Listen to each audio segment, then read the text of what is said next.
Hello everyone. Topics for today's discussion are precoder for closed loop MIMO operations, uplink channel sounding, and buffer status reporting in uplink. Okay, first topic is precoder for closed loop MIMO operations. As you know, channel information is required at the receiver section for coherent detection. Also, it is required for diversity combining or spatial interference suppression in case of MIMO systems. Here we are considering closed loop MIMO operations where precoders are used. This gives accurate channel information in the closed loop system. MIMO transmission is a key technique in long term evolution, and it can provide a significant throughput and gains, especially with the spatial multiplexing mode. So, when multiple transmit antennas and receive antennas are used, then we will get increased throughput and gains. And to get the channel state information, feedbacks are required. The amount of feedback required to provide the channel state information CSI to the E node B is very large. So, to mitigate this feedback issue, to overcome this feedback related drawback, limited feedback mechanisms are used in long term evolution. So, in this case, instead of indicating the full pre-coding matrix, the user equipment needs to indicate the index of the pre-coding matrix from the code book. So, only limited feedback mechanisms are used. User equipment needs to indicate the index of the pre-coding matrix from the code book. Therefore, it is simple. The user equipment chooses the optimum rank and precoder from downlink transmission based on a predefined set of precoders, and this is also known as a code book.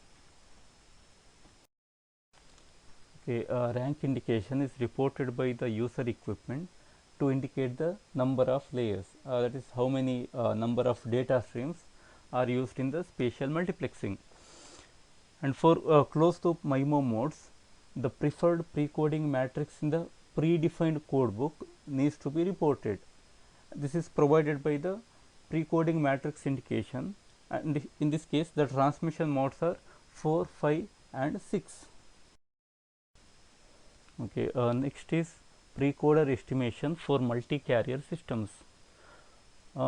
The most common metric used in the precoder estimation at the user equipment is capacity based metric. This estimation can be done based on different metrics, but here capacity based metric is used in closed loop systems. The precoder is chosen to maximize the MIMO capacity of the effective channel, which includes the radio channel and the precoder. So, this capacity based metric is suitable for the receivers based on maximum likelihood detection. In a closed loop MIMO system, the interference is dynamic in nature. That means it keeps on changing, it is not static. And as the precoder used at interfering cells change from one transmission time interval to the next. So, this interference in closed loop MIMO system, it is dynamic, and here precoder used at the interfering cells change from one transmission time interval to the next. Therefore, choosing a precoder based on the instantaneous interference seen by a user equipment can lead to suboptimal performance, because there will be a small delay between the precoder selection and actual application of the precoder. So, the spatial characteristics of the interference can change during this delay time. Therefore, choosing a precoder based on the instantaneous interference, it will lead to suboptimal performance. It is not optimal. So, it is better to choose the precoder based on long term characteristics of the interference, such as the interference variance at the receiving antennas.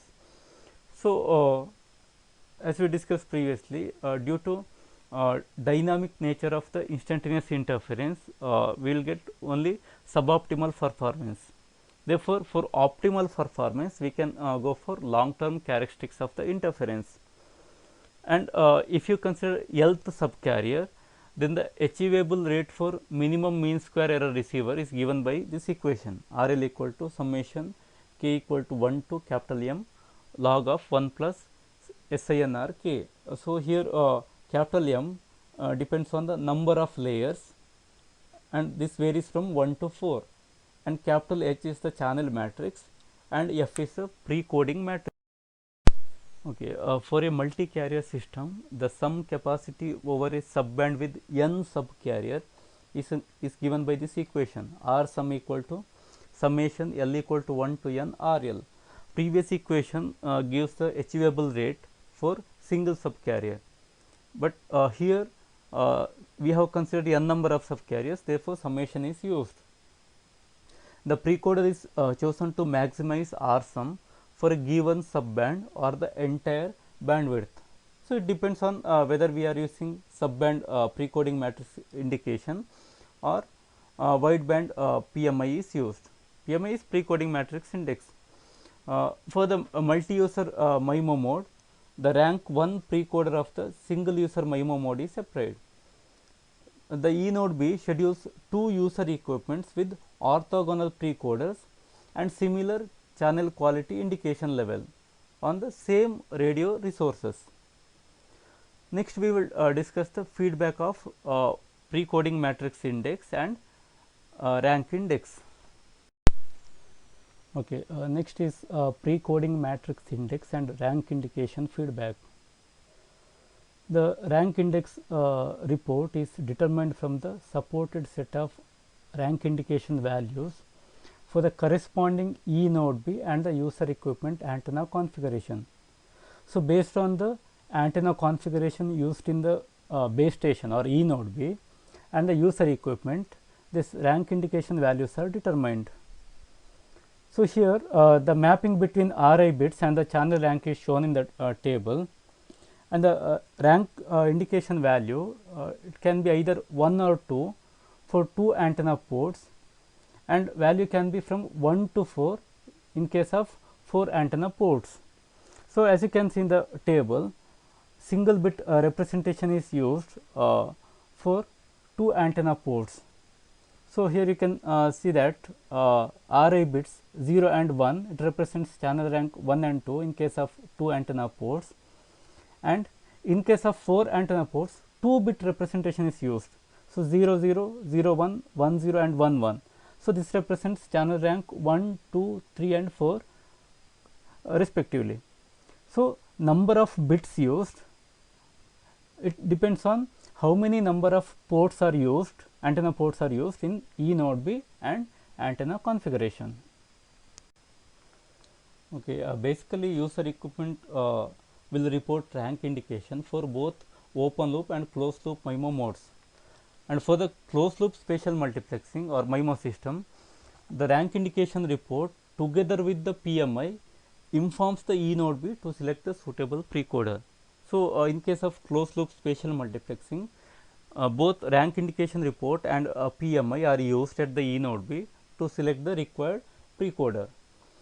And in case of open loop MIMO, the rank indication report supports selection between transmit diversity and open loop spatial multiplexing. So, if that rank indication report Ri equal to 1, then transmit diversity is used, and if Ri is greater than 1, then open loop spatial multiplexing is used. As the channel rank normally changes slowly, the reporting period for rank indication is longer than CQI in periodic reporting. So, a single Ri is reported for the whole bandwidth. So, only wideband rank indication is supported. So, this channel rank changes slowly, therefore, reporting period for rank indication is longer than CQI in periodic reporting. And in aperiodic reporting modes, PMI can be either wideband or subband, but in periodic reporting mode only wideband PMI reporting is supported, and PMI reports the channel dependent precoding matrix for closed loop MIMO mode. Okay, next topic is uplink channel sounding. The sounding reference symbol SRS is transmitted by the user equipment in the uplink for the E node B to estimate the channel state information. That means the channel sounding is mainly used for uplink channel quality measurement at the E node B. So, these channel state informations include the MIMO channel of the desired signal, signal to interference plus noise ratio, noise, interference level, etc. This SRS can also be used for uplink timing estimation and uplink power control. So, along with the channel state information estimation, it can be also used for uplink timing estimation and uplink power control. The SRS transmission is always in the last single carrier FDMA symbol in the configured subframe, on which PUSH data transmission is not allowed. So, this SRS transmission is done in the last single carrier FDMA symbol in the configured subframe, where physical uplink shared channel data transmission is not allowed. And E node B can request for this SRS from user equipment in two ways. In the first method, it can request an individual SRS transmission from a user equipment, and also the second method, it can configure a user equipment to periodically transmit SRS, and this periodicity may be values like 2 millisecond, 5 millisecond, 10, 20, 40 millisecond, etc.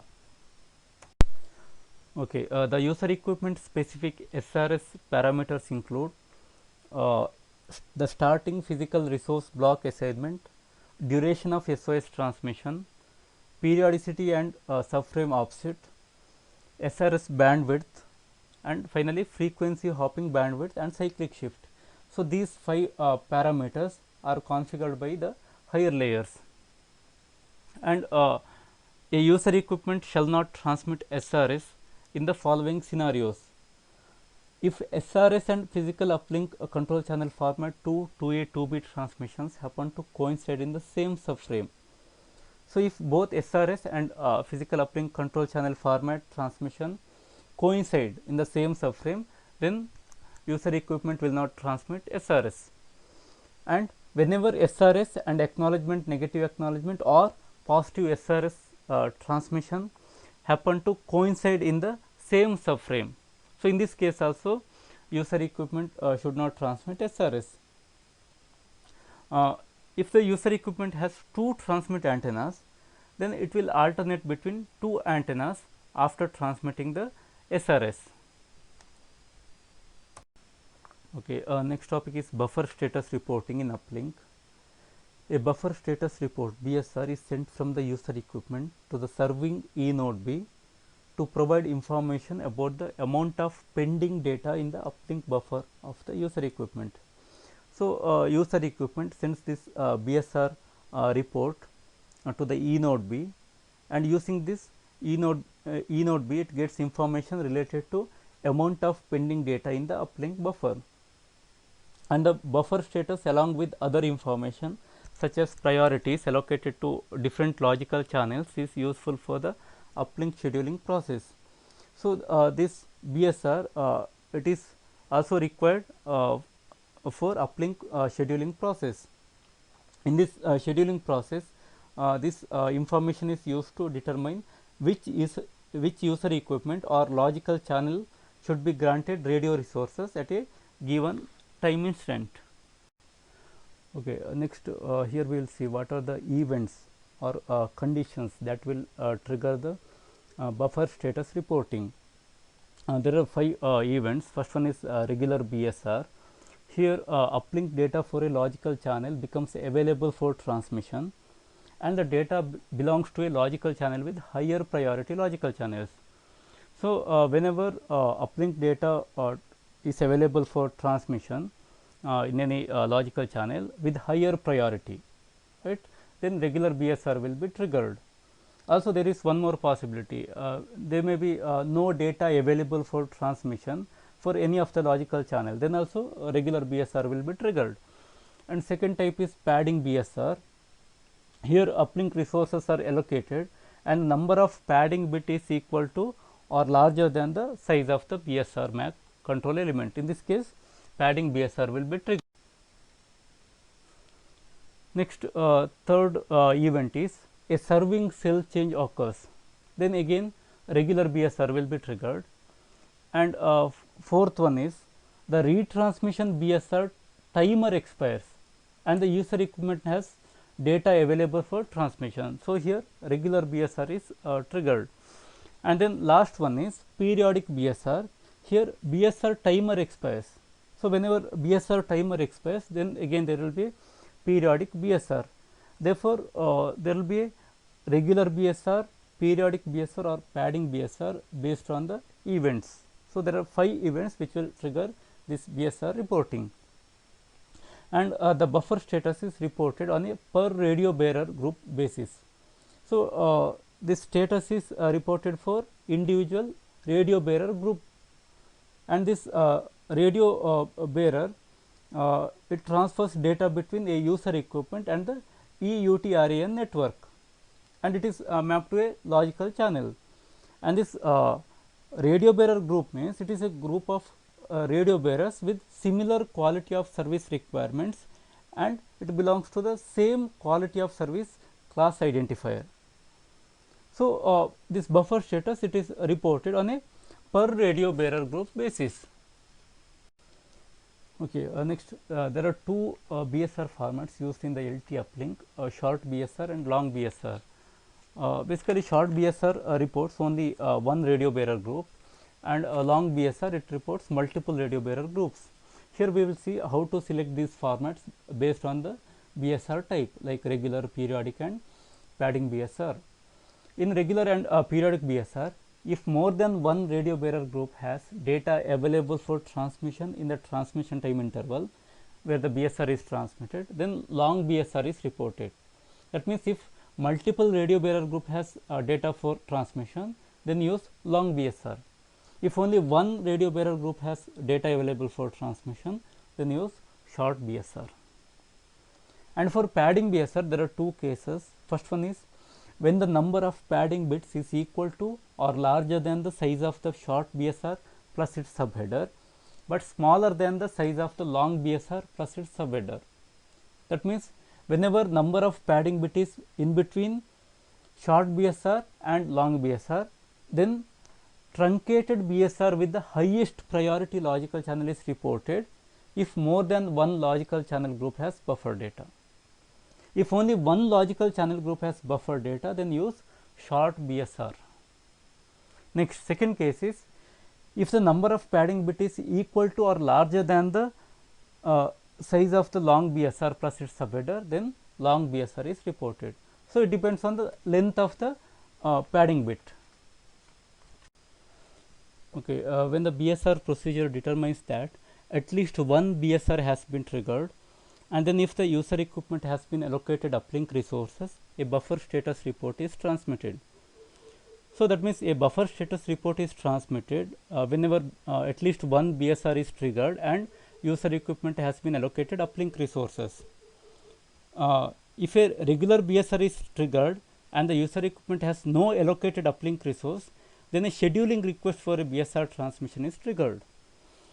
And a MAC PDU shall contain at most one MAC BSR control element even when multiple events triggered. So, in this case the regular BSR and the periodic BSR have priority over the padding BSR. Then all triggered BSR are cancelled in the following two scenarios. So, two cases are given here. The uplink grant can accommodate all pending data available for transmission, but is not sufficient to additionally accommodate the BSR MAC control element, and a BSR is included in a MAC PDU for transmission. So, in these two cases all triggered BSRs will be cancelled. Okay. So, in today's session we have discussed three topics: precoder for closed loop MIMO operations, uplink channel sounding, and buffer status reporting in uplink. The remaining topics we will discuss in the next session. Thank you.